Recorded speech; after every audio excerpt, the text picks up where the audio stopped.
Paz e outros irmãos, vamos ler em 2 Timóteo, capítulo 2, vou ler a partir do versículo 1, que diz o seguinte: Tu, pois, filho meu, fortifica-te na graça que há em Cristo Jesus. E o que de minha parte ouvistes através de muitas testemunhas, isto mesmo transmite a homens fiéis e também idôneos para instruir a outros. Participa dos meus sofrimentos como um bom soldado de Cristo. Nenhum soldado em serviço se envolve em negócios desta vida, porque o seu objetivo é satisfazer aquele que o arregimentou. Igualmente, o atleta não é coroado se não lutar segundo as regras. O lavrador que trabalha deve ser o primeiro a participar dos frutos. Medita o que acabo de dizer, porque o Senhor te dará entendimento em todas as coisas. Amém? Vamos orar. Pai, em nome de Jesus, apresentamos a Ti, a Tua igreja, o Teu povo, a Tua obra, e a mim, Senhor, quanto a mim, me dá graça a esse povo, dá graça, Senhor, aos corações das pessoas que estão ouvindo. Tira, Senhor, o véu da mentira, da religiosidade, e dá graça para que cada um entenda, Senhor Deus, o que o Senhor quer e o que o Senhor pretende fazer. Em nome de Jesus, amém. Irmãos, é importante que a gente entenda que Deus, ele tem uma proposta, e essa proposta é uma proposta simples: nos ajudar a administrar as nossas vidas. E ele diz assim: tu, filho meu, fortalece-te na graça. Imagina o que é se fortalecer. Como é que a gente fica forte? Como é que a gente ganha massa muscular? Veja, a gente não fica forte para carregar peso. A gente fica forte ao carregar peso. O nosso corpo percebe que a gente está se esforçando, então ele melhora a sua fisiologia para responder à necessidade. Igualmente, nós devemos entender da mesma forma. Nós ficamos fortes a partir do momento em que nos fortalecemos na graça de Deus. O que significa isso?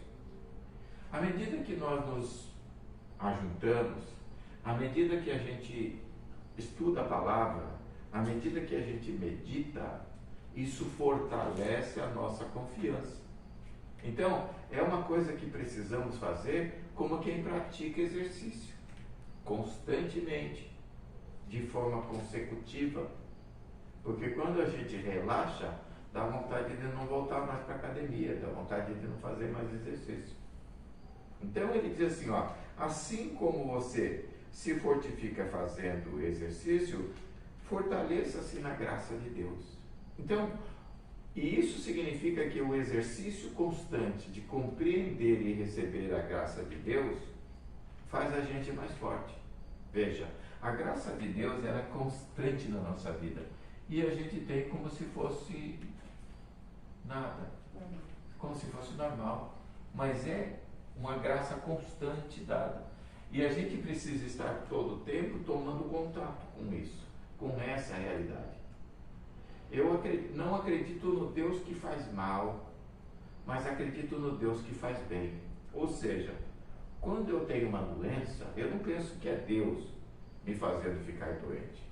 É Deus que não me ajudou a continuar curado. Porque levei muitos anos sem sentir uma única dor. Mas eu estava desempregado. Então como é que eu ia ter plano de saúde como eu tenho, né? Agora trabalhando já há muitos anos, como é que eu ia ter plano de saúde? Eu ia ficar nas costas da minha esposa. Então, eu não vejo as doenças que me sobrevieram depois como se fosse Deus me colocando. Mas Ele retardou esse período. Agora estou com 60 anos. Então é normal que eu esteja mais cansado, é normal que eu tenha pouca disposição, é normal que eu prefira ficar em casa. Quer dizer, o meu corpo já está trabalhando e pensando e raciocinando como uma pessoa de 60 anos. Não é verdade? Então, mas enquanto eu estava tendo dificuldade, Deus me manteve saudável. Então eu vejo o Deus da graça dessa forma, não é? Ele me manteve firme e saudável, e ainda sou saudável, mas eu agora preciso muito mais ir ao médico do que ia naquela época. Aliás, naquela época eu não ia, porque não precisava, não é? Então, vocês entendem como é a graça de Deus? A graça de Deus se manifesta a todo tempo, mas a gente precisa se fortalecer observando que ela está ativa. Quando vier o dia mau, lembra dos dias bons. Quando o nosso parente, nosso pai, nossa mãe, nosso irmão, nosso primo ficar doente, vamos nos lembrar dos quantos anos que ele não ficou. Quando ele precisar da gente, vamos lembrar que ele nunca precisou, ou de quanto tempo ele não precisa. Se fortalecendo na graça que Deus deu esse tempo todo. Porque se a gente olhar com gratidão um pouco para o passado, a gente vai ver o quanto Deus nos ajudou. E isso é se fortalecer, não é? Que está na graça que está em Jesus. O que da minha parte ouvistes através de muitas testemunhas, ouvir em grego é akouo. Akouo significa prestar atenção, estar atento, observar, estar observando, é akouo. Então, é uma resposta que a gente dá em grego a uma pessoa que pergunta assim, fulano, ele akouo, eu estou ouvindo, estou atento, o que é? Pois não, entendeu? Então ele diz, o que você adquiriu, o que você conseguiu entender, o que você obteve de mim, né, da minha parte, através de muitas testemunhas, transmite a homens fiéis. A palavra fiel em grego é pistis, é a mesma palavra de fé. Então, transmite a homens que tenham fé. Aquilo que você ouve de mim, passa para homens que tenham fé, para homens que sejam capazes de entender esse conceito que você está vivendo, que você está passando, e também idôneos. Uma pessoa pode ter fé, mas pode não ser idônea, né? Idônea é uma pessoa que tem respeito próprio, que preserva o seu nome, né?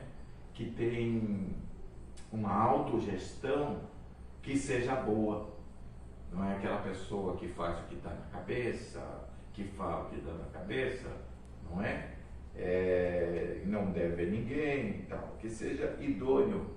Aquilo que você aprendeu de mim, procura homens que tenham tendência de acreditar, pistis, que tenham fé, e passa isso para ele, né? Porque não foi uma coisa que você ouviu sozinho. É isso que ele está dizendo. Não é uma coisa que você ouviu sozinho. E procura também homens que sejam idôneos e também capazes de instruir. Tem pessoas que não são capazes de instruir, né? Participa dos meus sofrimentos. Muitas vezes, irmãos, a gente sabe às vezes o sofrimento de uma pessoa boa, honesta, justa, santa, derruba a gente. A gente fica dizendo, puxa, como é que fulano está naquele estado? Mas é natural. Coisas ruins acontecem a pessoas boas.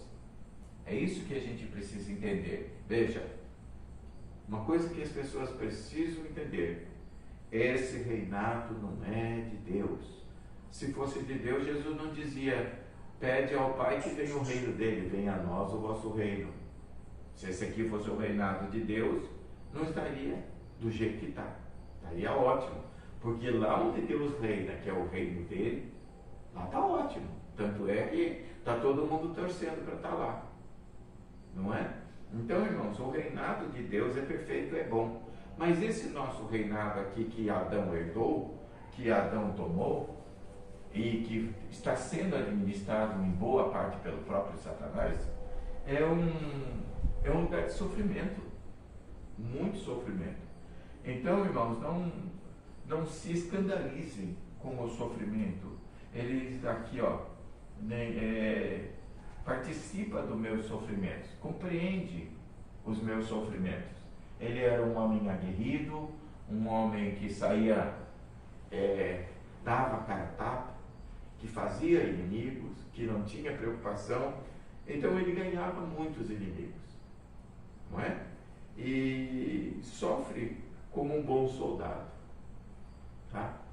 Então, irmãos, é importante a gente saber que nós, como soldados de Cristo, estamos em tarefa, em missão. A nossa vida aqui é uma missão. E você já recebeu hoje uma missão. O que Deus falou para você? Transmite aos outros o que de mim ouvistes. Procura homens idôneos, pessoas que sejam dignos de ouvir essa verdade que você ouviu. Isso é uma tarefa. E como bom soldado, ele diz aqui, ele não se embaraça com coisas dessa vida. O soldado, o bom soldado, é aquele que missão dada é missão cumprida. E a gente tem que tomar cuidado para não ficar misturando aquilo que nós fomos chamados para fazer com aquilo que nós queremos fazer. Mas fazer aquilo que Deus, que Jesus nos comissionou. Em todo tempo estar atento, em todo tempo estar pronto e ouvindo uma ordem de Deus, fazer. Tá bom? E por final, ele não está não pega a missão dele com a ideia de se fazer a sua própria vontade, mas satisfazer, cumprir aquilo que alguém mandou. Ele também compara a nossa vida com uma vida de um atleta. Igualmente, o atleta não é coroado se não lutar legitimamente. Aqui diz, conforme as regras, que é de forma legítima, de acordo com a lei, né, legalmente. Nós fomos contratados por Deus para uma maratona. A vida é uma maratona. Estar aqui é uma maratona. Por quê? Porque ao nosso redor existem pessoas correndo muito. São muito rápidos em fazer bobagem, muito rápidos em tomar decisões. Agora há poucos dias, eu e a Adriana fomos a Campos do Jordão ajudar o nosso irmão que teve um infarto. Né? Quer dizer, ele estava na maratona dele, na maratona da vida dele, correndo atrás dos negócios dele. E agora a gente teve que correr com ele por uma semana, ficamos lá na casa dele. Lógico que para nós foi muito bom, lógico que para nós foi muito agradável, mas é uma maratona para nós. A gente deixou a nossa casa, deixou o nosso conforto, fomos para um lugar frio, passamos uma semana lá. Então é isso que isso quer dizer. A nossa irmã também está correndo a sua maratona, né? O seu pai correu a velocidade que quis a vida toda e agora ela está correndo junto com ele, amparando num momento de necessidade. Isso é correr uma maratona, é suportar aqueles que fizeram da sua vida o que queriam, né? E agora nós temos entendimento, sabedoria e graça de Deus para ajudá-los, para ampará-los. Então é isso que significa, suportando também nesse momento em que eles estão fragilizados e necessitados. Isso serve para os nossos companheiros, para as nossas companheiras, para os nossos amigos, para os nossos irmãos. Tá, eles correram uma maratona deles. Às vezes estão correndo muito mais que a gente. Às vezes estão fazendo muito mais bobagem do que a gente. Então é necessário às vezes a gente emparelhar com ele, a gente que tem saúde, a gente que está com disposição, a gente que é espiritual, emparelhar com ele por um tempo para ajudá-los. Não é verdade? Aquela maratona, aquela briga não é nossa. Aquele momento não é nosso, é deles. Mas a gente precisa estar disposto como um bom soldado, como um bom atleta,